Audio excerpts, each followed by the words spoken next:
be great to have to consider as a scholarship member.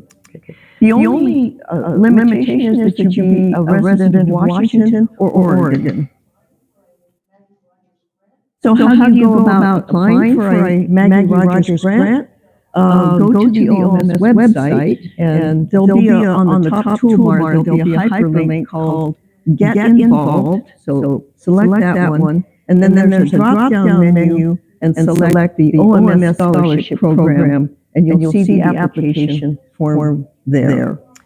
So it's an online process. You can get your form online, you can fill it out and submit it online.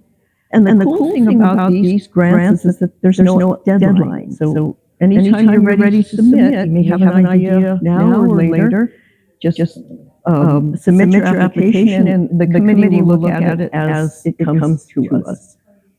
So how are these funds considered for funding?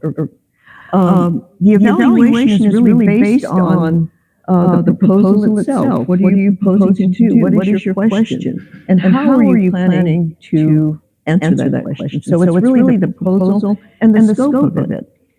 You need to provide enough information in these applications so that there's an idea of how much work it will be and what your budget going to be like.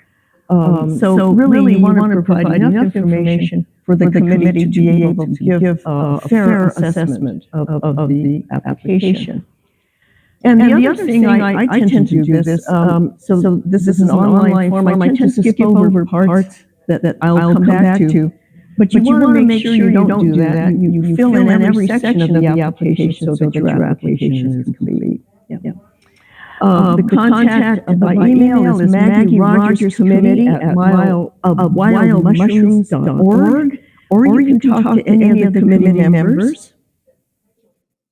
There's another new one that Rachel Zierk has implemented, and it's to award high school students and chaperones funds to attend Michael camps. And this is still in progress. We don't have it online yet, but we hope to have it up in time for the fall camp. Okay, here we are. This is the old committee. We're still in the works here, and it looks like we're ordered from the tallest to the shortest, which is actually not intentional. But in fact, I thought I would show you our faces, because if you're new to the society, you may want to see these faces. Pam Beasing on the Leah Benlin, Don Moore. Don is our chair. Rachel is our chair. Rachel Zierk, who's here today. Yeah, there she is. And this is me.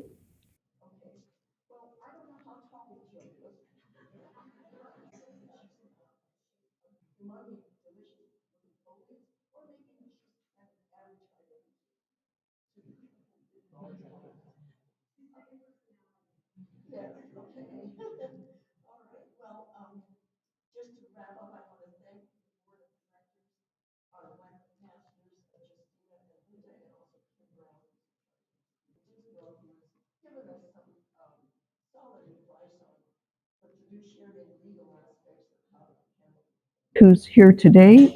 Yeah, there she is. And this is me. We have one last committee member, and that's Jill Cohen. Jill, are you here tonight? Okay. Well, I don't know how tall Jill is. You might assume that she's a giant if these are huge, humongy, delicious-looking boletes, or maybe she's kind of average height. Are you here tonight? Kind of supercharged. Okay. Large boletes. Well, I don't know how tall Jill is.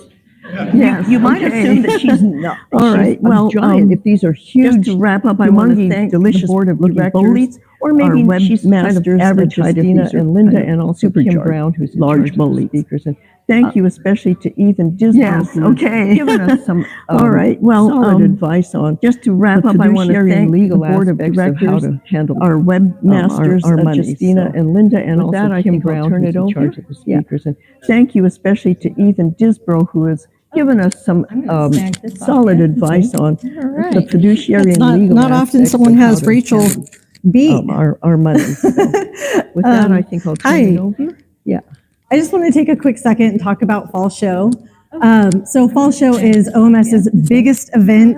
It's huge for public not outreach. often someone It's has Rachel really vital to the beat. connection just with the community as a Hi. whole.